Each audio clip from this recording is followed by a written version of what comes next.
Hi, and welcome to today's Lifelong Learning Workshop. My name is Leslie, and I work at the Purdue for Life Foundation. We are so excited that you joined us today. Today, we're going to bring you life lessons from a Blue Zone.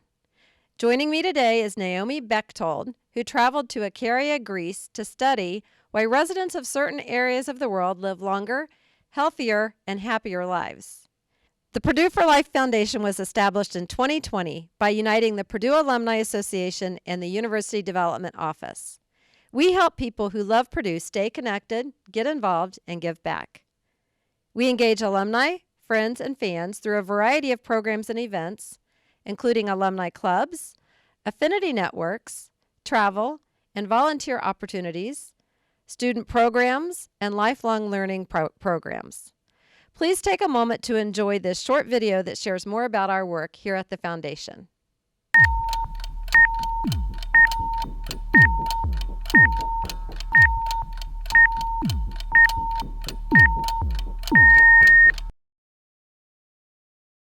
Stay connected, get involved, give back.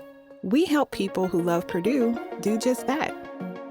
The Purdue for Life Foundation was created in 2020 by uniting the Purdue Alumni Association and the University Development Office. We're here to serve and advance Purdue, working across the West Lafayette campus and far beyond it. At a high level, Purdue for Life includes the Purdue Alumni Association, President's Council, John Purdue Club, and the brand new Parents and Families Club. We also encompass Purdue Foundation Student Board and Purdue Alumni Student Experience, or PACE, the largest student organization on campus. We connect Boilermakers throughout the world to the university through region and interest-based clubs and networks. In fact, we have more than 70 alumni clubs around the country, international alumni networks in more than 100 cities across the globe, and multiple affinity networks, including Purdue Black Alumni Organization and Purdue Women's Network. And we're just getting started. What does it all mean for you? One organization is now driving and coordinating all alumni, friend, and fan-related activities, and offering you even more ways to engage with the university you love across your lifetime. We're streamlining communications and making our flagship digital magazine, Purdue Alumnus, available to all Boilermakers.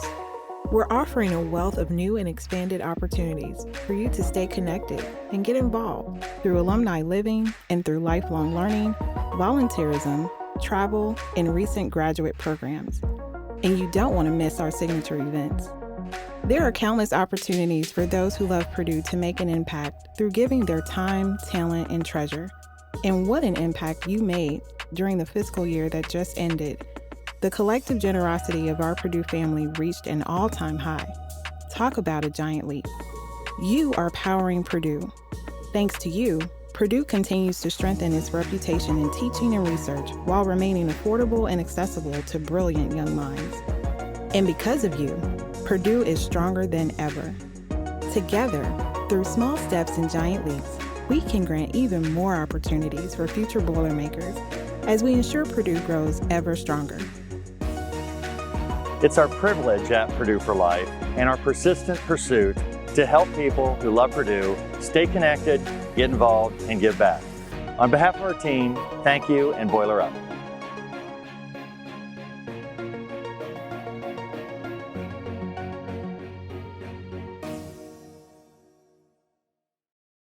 Before I introduce our speaker today, I just want to remind you of a few housekeeping items. If you're joining us online, your microphones have been muted. If you have questions during the presentation, please enter those in the chat feature, and we'll leave time after Naomi's remarks to answer them.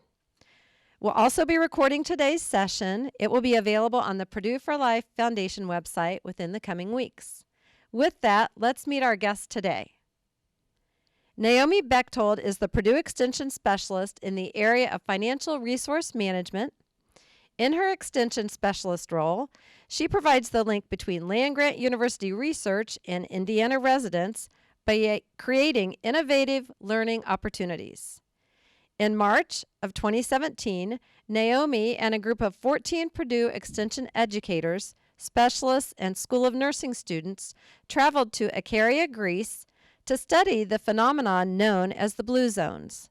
She is going to share what she learned about these areas of the world where people tend to live well beyond 100 years old. Welcome, Naomi. Thank you so much, Leslie, for inviting us in which to be able to do this presentation. I have to tell everyone that this was really a professional highlight for not just for me, but probably for the 14 others who were on this trip as well. As Leslie had mentioned, we had a group of extension educators, specialists, School of Nursing students, and faculty who all went to Ikaria. It's been 6 years now. It's hard to believe, but the thing is about this presentation is that the lessons that we learned are still valid and still relevant today. And it's very interesting because the gentleman who actually did this initial research on the blue zones, he actually was just Dan Butner. And I probably mispronounced that, so if he's on today, sorry about that, Dan. He was just interviewed on CBS Morning News in February. So it just shows the fact that people are still incredibly interested in learning what it is that has made it possible for so many of these individuals to be able to live a vibrant life until the age of 100. So when we did this cultural immersion trip, we had 3 objectives. And one of them was to be able to increase the knowledge about the lifestyles of the people who are living in Ikaria. The second one was to compare and contrast Ikaria's chronic illness rates to that of Americans. And then the third one was to identify at least 3 healthy habits to incorporate into our lifestyles. And there's a couple reasons we did this. For one, we found the fact that, the population and keeping in mind the Purdue Extension, that we are concentrated on providing education in the areas of family, health, and finances as well. And we wanted to make sure that those individuals we were helping in the state would be able to get relevant programming from us in Purdue Extension. So one of the things that we did before that we left, and just so you know, you're going to find there's lots of pictures that are on these slides as well, that I'm going to explain these photographs because they really are relevant to the topic that we're discussing. So for example, the couple that's sitting here, that is the Aegean Sea in the background, and the water was truly that blue. It wasn't because of my phone that it was that color. And those individuals were in their mid-80s, and I'll talk a little bit more about them a little bit later. To the right is a woman whose name was, because unfortunately she passed away 3 months after I interviewed her, but her first name was Maria. And Maria, before we went on this trip, we had homework that we had to do where we, the extension educators, had to interview a centenarian, a woman or a man who was either 100 or close to 100, and talk to them about what their secrets were to a long life. And I'll also discuss that a little bit later. But I wanted to show this picture because I wanted to show you, I interviewed her the November before we left. And what you see, the book was a book that was given to her by her family. And she was able to, and her family gave her this book when I see you. I got my PowerPoint up. Thank you very much. When she turned 100, her family gave her this book as a way of demonstrating their love to her and showing a little bit about her history. And I will tell you, what kept her going was the fact is that she, over a 2-year period, and she was still continuing to do so at the age of 100, but she had sewn over 8,000 outfits for orphanages in Africa. So it's incredible. The life purpose really helped to keep her going. The other idea, the other things that I wanted to talk to you a little bit about, as far as the chronic illness rates, we found that in Indiana, heart disease was number 1, cancer was number 2, and then third in 2020, as far as what caused the largest mortality rates, was actually COVID. And when you take a look at the COVID rates in Indiana as opposed to the COVID rates of mortality in Ikaria, and this is as recently as 2020, Ikaria had extremely low mortality rates, and actually Ikaria's mortality rate was lower than the entire country of Greece, the mainland country. So still, even today, there's something which in the way that they live that causes them to be healthier. And so that was really interesting for us to be able to determine. So why Ikaria? So as I said earlier, we wanted to improve our extension program offerings to our local residents in the state. Ikaria is a blue zone. And you probably have heard that term before. A blue zone, there's actually 5 blue zones throughout the world. And one is Ikaria, Greece. Another one is Okinawa, Japan. The third is Loma Linda right here in the United States, in California. There's the Nicoya Peninsula in Costa Rica, and also Sardinia in Italy. And so this Blue Zones book, which originally came out in 2012, took a deep dive into each of those areas and what had caused those residents in which to be able to live to 100 years and older. And we decided at Purdue Extension to head to Ikaria. We wanted to be able to discover the health and wellness of our communities, and we thought that this would be a great way in which to be able to do it. And I do have to say the fact that the reason we were able to do it was because of a grant that is given to Purdue Extension called the Zamola Memorial Fund, and that was put in place probably in the 80s to start with, to be able to help with professional development of our extension educators. And so we were really appreciative that we could do that. So let's talk a little bit about Ikaria. So if you can see, you first see there is Greece on the left, and there's a little blue dot which shows which shows where it is that Ikaria is. And so you all know, Ikaria is only 30 miles west of Turkey. And so we could see Turkey better than we could see mainland Greece when we were looking out over the ocean. It was that close. Ikaria itself the next slide will actually tell you a little bit more about its attributes.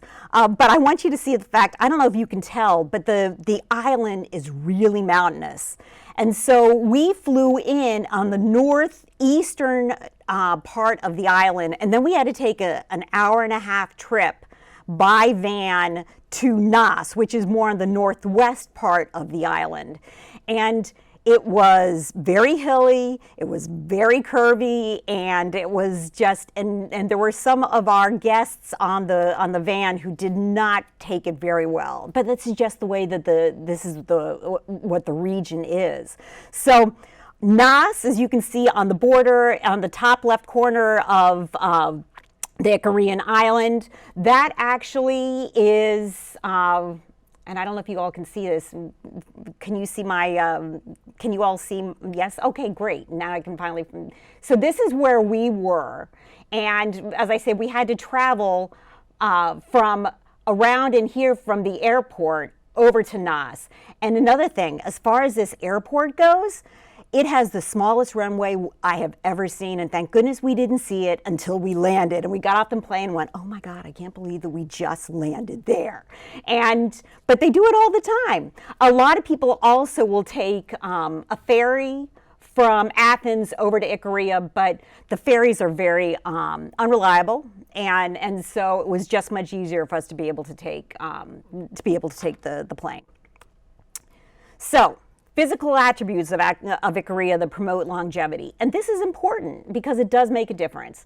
Now, even though I updated a lot of the stats, I could not find an updated population from 2011. But what I did see from 2020 is it's still around 8,000. It might be like 8,100, 8,200. But as of now, there's still around 8,000 residents, which isn't a lot. And that has some benefits, because what it means is that everybody gets to know one another. And think about it. I mean, we have 40,000 people here on this campus of Purdue, and there's only 8,000 people on this island. So people do know one another, and that that provides, there's a very low incidence of suicide, and that's because people know one another, and they can tell if you're not doing well, and they can tell if you're not feeling well, and they really keep tabs of one another. So it's a really good case of why it's important to be able to get to know your neighbors. Island size, 102 miles of coastline. It's just not a big. It's just not a big island. Elevation from 0 to 3,400 feet. That means there were times that we were going like this up the hills. But it also means that the residents who are there are also walking those hills every single day. So they're in great shape, and it's not like they're working out like we do. The location is the GNC. It's known for its very strong red wine, and I will talk about that in just a moment as well. And then they also have dry summers and wet winters, and what that means is that produce can be grown year-round. The old Mediterranean diet, which you hear so much about. I mean, we'll show you some examples of some of the items that we ate. So, for our cultural immersion trip. So the slide that you see on the left, the three gentlemen who are there, that was actually the inn where we stayed. We stayed at Thea Pargos. I'm sorry, Thea. I sent her the link also to this, and if she's on, I'm sorry that I just messed up your name. But we stayed at her inn. She's actually discussed. She was also the host when Dan did his when he did his studies in Ikaria as well. So it's not a big inn, so half of us stayed at the inn, and then the other half of our group stayed at another inn down the road as well. I wanted to point out this middle slide having to do with the goats and the dirt roads. Most of the roads in Ikaria are paved, but there are some that aren't. And so one morning I went out for a run, and I ended up on this plateau, and there were probably at least 100 goats that all had their bells on, and that's all that was there. There were no homes, no fields. It was just the goats and the sea, and it was an incredible both visual and auditory sort of. It was mesmerizing, because this is what the island is like. It was just so peaceful that the only thing that you could hear and see were the goats. It was wonderful. On the island as well, they had on the right-hand side, we went to a winery as part of the cultural immersion trip, where they have started, in 2017, they probably started back again in 2015, making wine as they did a couple thousand years ago. And right here, that is a pot or a vase where the wine is stored. So it was stored, this is the way they stored their wine 2,000 years ago. So it was fascinating. Other parts of our cultural immersion trip, we went to a house of honey. Honey is incredibly important.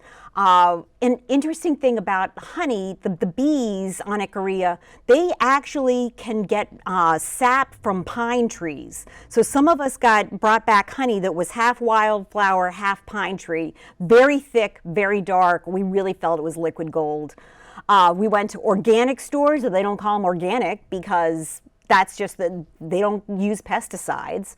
A grocery store, which is probably the size of this room, so just imagine half of a classroom, not big. A winery, a pharmacy, village shops, a bakery, a butcher. We went to a coffee shop. We foraged for greens and fruits. We went to a holiday festival. I mean, we really did a lot in the space of 7 days. So what were the lessons we learned? A lot more than just 3 of them. First, the residents do live with nature. They really embrace their surroundings. They are outside, they're walking. They really take advantage of where it is that they live. They eat a healthy diet. They learned how to be able to, and we will go through this in a little bit more detail. They learned that it's really important to be able to form a community. They live in the moment, they have a life purpose, and they keep active through movement and activities. So let's look at this a little bit early. And on the right-hand side, when we talked about the fact that we went to a holiday festival, that was some of the dancers that were at this festival. It was March 25, and I know that because that's my daughter's birthday. But that is also Icarian Independence Day. And so we were fortunate, and it was just by luck of the draw, that we ended up having to be there. And so many fascinating things that we saw at this holiday festival besides the dancing. One of the things that we saw, because it wasn't a village square, is that people would sit at their tables of 3 and 4 people, and they'd have their cell phones, but their cell phones were turned over. And they were not looking at their phones, they were all talking to one another. And that makes a huge difference. So the conversation, finding out what's happening, that made a really big difference. And for me, it was very eye-opening. It's like they actually speak to one another. So, living with nature. So, even before I get there, I want to talk a little bit about, you might not be able to see this gentleman here that's in the red jacket. He was actually one of the 3 guys that was sitting in front of Thea's Inn. What you can't see, so for one, this was a long walk that we had gone up to the top of a hill, and we were going up at like this kind of angle. And we were huffing and puffing, and that gentleman who lives in Ikaria was walking up that rocky hill with his hands behind his back. Like, it was just like you and I would walk along a sidewalk. This was an everyday walk for him, and that was not the case for us. On the left-hand side, you'll see those are some of the fruits and vegetables and greens that we foraged for, and also there's nuts there as well. Those are nuts that we were able to glean from the land. I will say that the lemons and the oranges were from were from friends and neighbors. They have their own lemon trees and their orange trees. Those lemons were the most incredibly smelling, fresh lemons I've ever smelled. They were fabulous. So, hold on, let me go back one. So, eating what you grow and collect, they eat what's fresh and in season. That makes a huge difference. And they eat to live versus living to eat. And unfortunately, a lot of us do that. And they exercise naturally by walking and gardening. So a couple things that we found when we were doing our meals: there's no butter on the table. There's olive oil. There's no salt on the table. Not they don't use it, but they don't use it in great quantities as well. The food is seasoned with lemon juice and oil, herbs and spices. Every day or every other day, there would be a van that would come by, one with a bread lady, and the other would be a van with the gentleman who was selling fresh fish. And they had a megaphone, and they would be yelling in Greek what it is they had on their van. And so we would go out and grab the bread, or go out and grab the fish, and the fish is literally off the boat. And that was just very cool. And everything is grown nearby. Otherwise, it gets to be very expensive, because then they have to bring it in by boat from the mainland. Eating a healthy diet. They have very limited meat. They have very limited red meat. They probably eat red meat once a month. What you will see here on the left-hand side, that was actually goat. So they had goat. I'm not a fan of goat meat, but a lot of people were. And then those were some of the greens that we had foraged, not the carrots, but there were some of the greens there too, tofu as well, and some of the fish that we had for one of our meals as well. The wine, once again, I'll get back to that in a second. Herbal teas. There is something about those teas that is very, they have antioxidants, they are a diuretic, they really, and we had a different tea each day, and those tea leaves, the teas grown there on the island, and some of us brought some home with us as well. Very strong. It's not the typical black tea that you would have with breakfast or afternoon tea.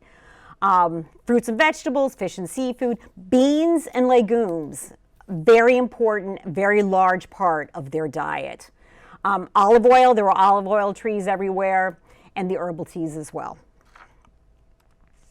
Community maintaining social connections with friends, family, and neighbors. So Thea is the woman here on the right. And one morning, this gentleman was out. He was 90 at the time, and he was out tending his flock of sheep. And so we asked him, so what did he feel was his secret to longevity? And he said the answer was clean air and being married. It was really sweet. The couples really support one another there too, and neighbors look after one another.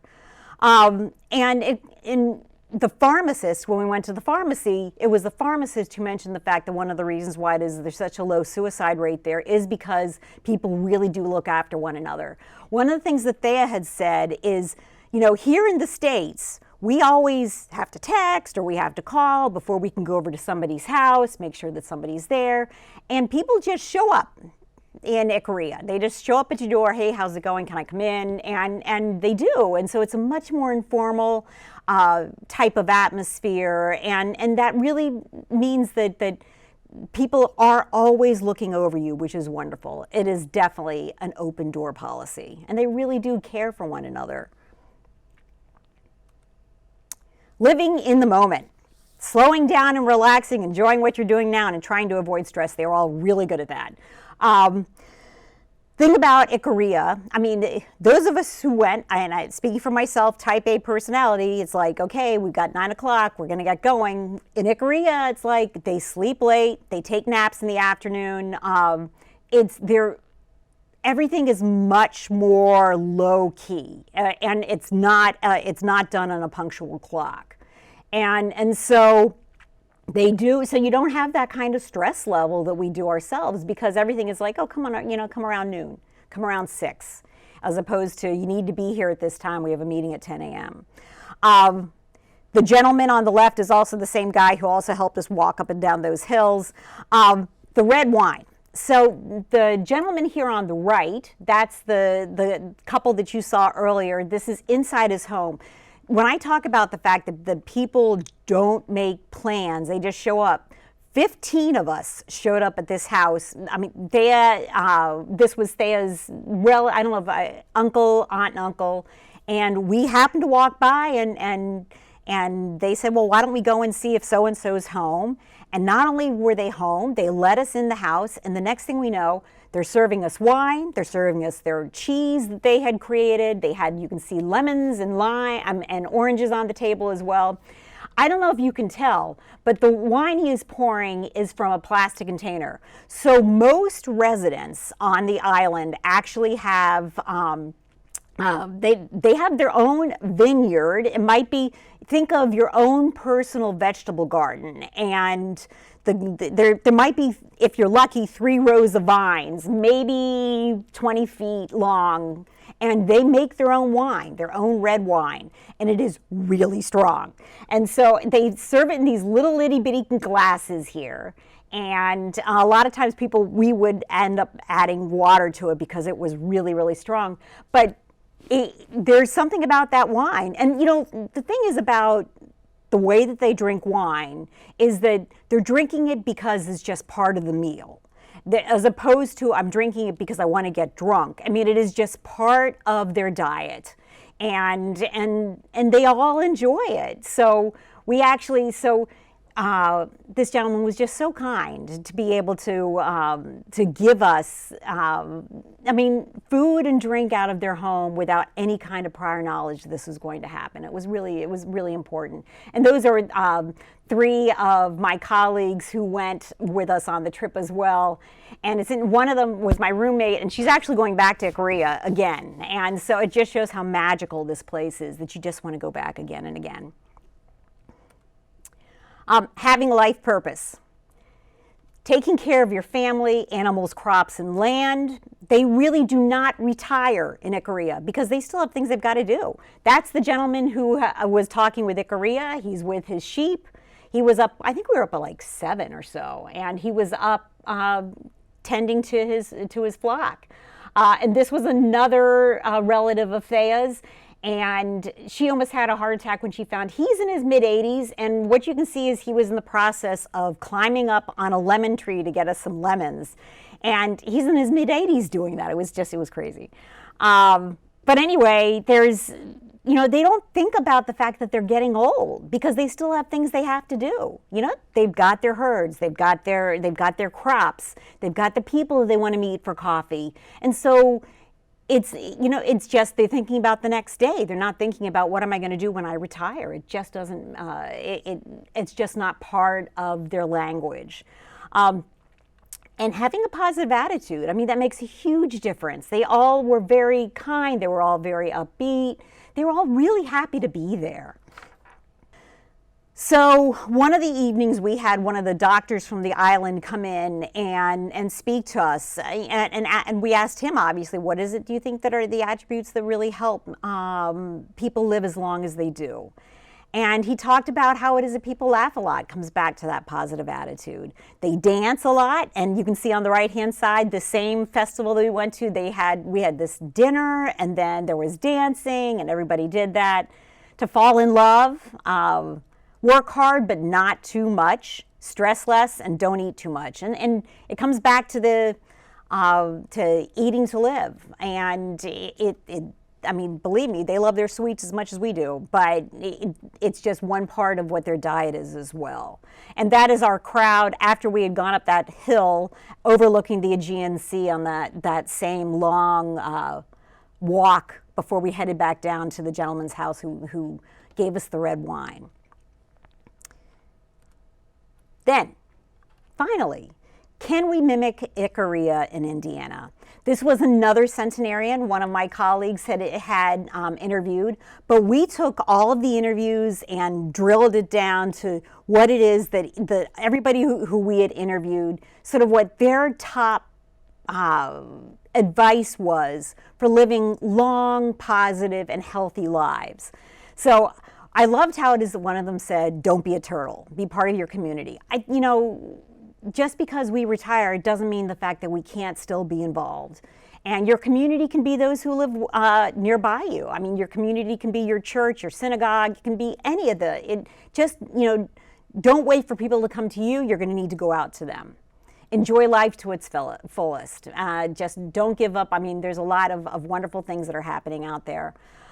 Family, both personal and faith-based, is vital, and that we certainly saw that. I mean, families are so important, and we're in complete agreement. Be more useful to others than to yourself. So if you have the opportunity and the time, go and volunteer.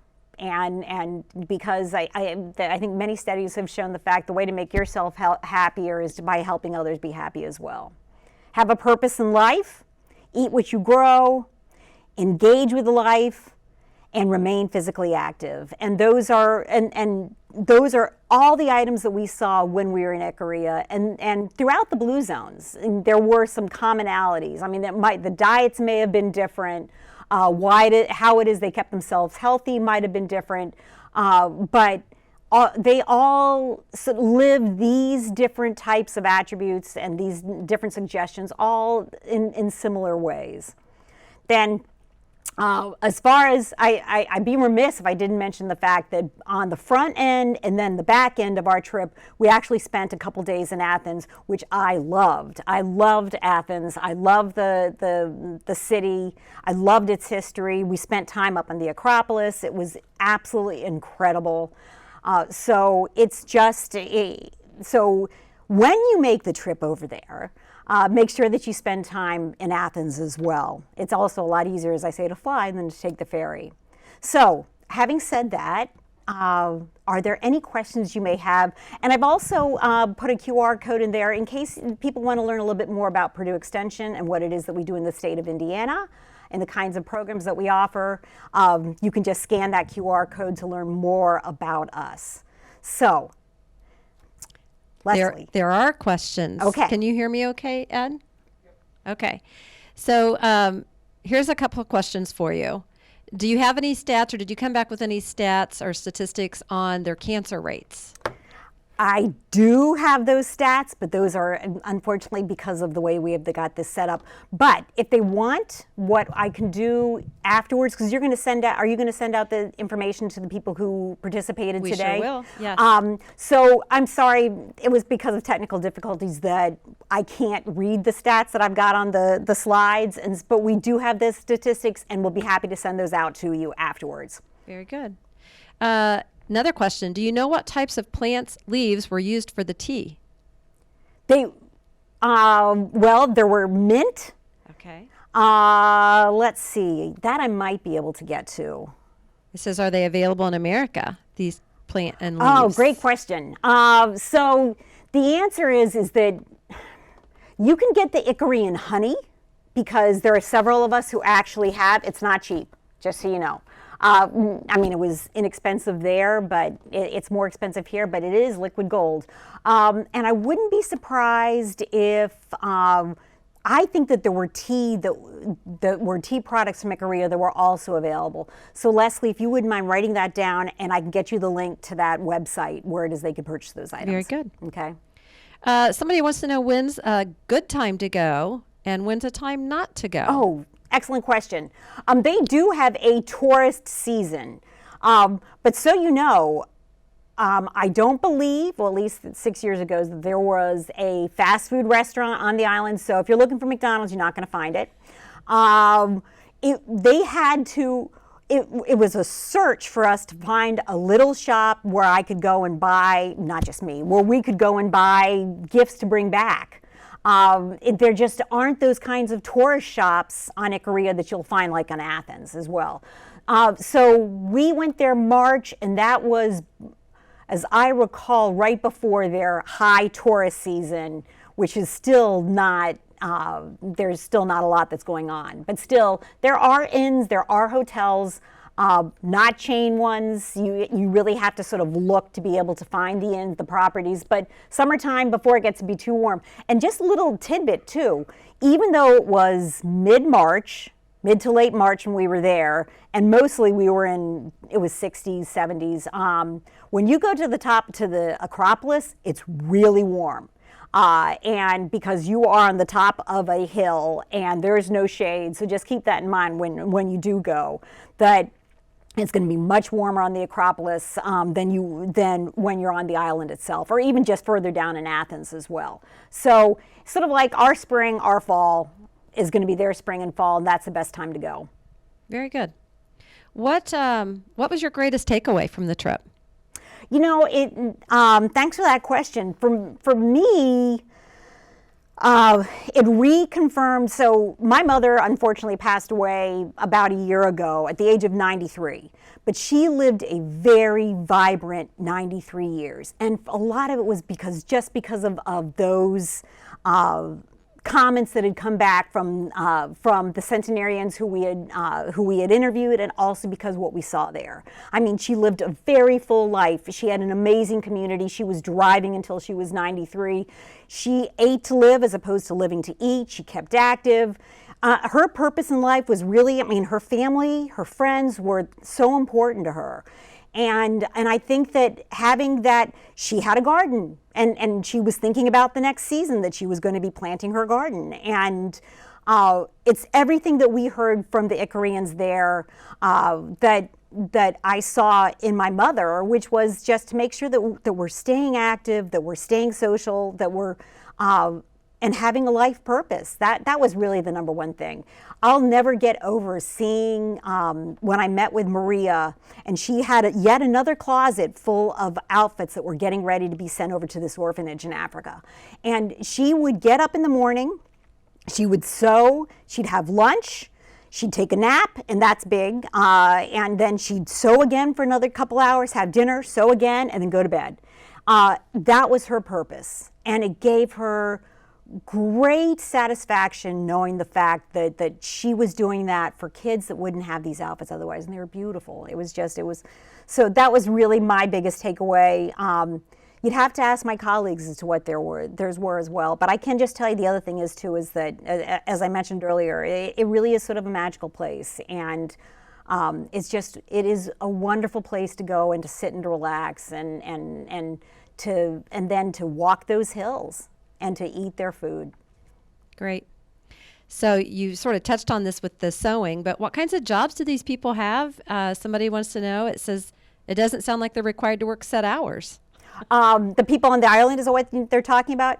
Mainly, there's certainly people who work in the villages as well that do have set hours, but it's interesting, they're not like 9 to 5. There were definitely times that we would show up a place and it was closed. So it comes back to the fact that you learn to work within their time frame. So You do have service industry jobs. You do have agriculture jobs. Absolutely, they've got big agriculture jobs. There's certainly a medical field, but there's not a tertiary hospital that's there on the island. I mean, there are pharmacists, and the pharmacists have more leeway is probably the wrong word to use than our pharmacists do here too. Though they pay. Whereas, our pharmacists are behind glass walls. Obviously, they talk to you. I mean, they're right there. They are a very prominent member of the community, and they're always helping out their local community members as well. They have the same kinds of jobs that we do. A lot of the students, I mean, they'll stay through high school, and then they'll go to the mainland to go to college. A lot of them will work in Greece, but then a lot of them come back, is what they end up doing. We had a question that's sort of like that. They wanted to know what the young people on the island, do they look to move off and experience the world at large? Yes. Do they expect to stay there? So sounds like they go and then come back. Okay. Somebody's asking, do they use the same sesame in different forms on the island? The same sesame. If I'm reading it right. We can come back to that one. Was this your first trip to Greece? Yes, Yeah? It was. All right. And I'd go back. So Molly's online. She said, I was on this same trip. Wonderful experience, life-changing. They would steep tea out of the different herbs grown. We had sage tea, mint, chamomile, and there was a tea called mountain tea. And Thanks, she talks Molly. again about the honey was amazing. Yes. Yes, she's one who actually showed me how to find the honey online. Are COVID vaccines required in Ikaria? I can't tell you that. Okay. I can tell you that I know that their mortality, I think I mentioned that earlier, was much lower, but I can't tell you if the vaccines were required. Somebody's wanting to know if genetics play into the blue zones. That has been looked into. They do a lot of work in genetics, and that obviously definitely has something to do with it. But a lot of those Icarians, I mean, their genetics, they've got family members who are on the mainland, and they don't live as long. Okay. Somebody wants to know if they drink a lot of water. It's nothing that I recall. Like, we all walk around with water bottles, but I don't recall that being the case. Do they drink? You talked about the wine. Oh, yeah. Do they drink white wine? We didn't. Well, we actually. So that picture that I showed of the gentleman who was making the wine in those large containers outside. It was a battle, but we were able to get a case of that wine sent back to us, and some of us. So they do make white wine as well. It's just that the wine that we all had when it was done by the neighbors was all red. Okay, very good. I think, I'm going through here just to make sure I didn't miss any online questions. What do you see as your biggest challenge adopting this lifestyle here in Indiana? It's probably the idea of the Mediterranean diet.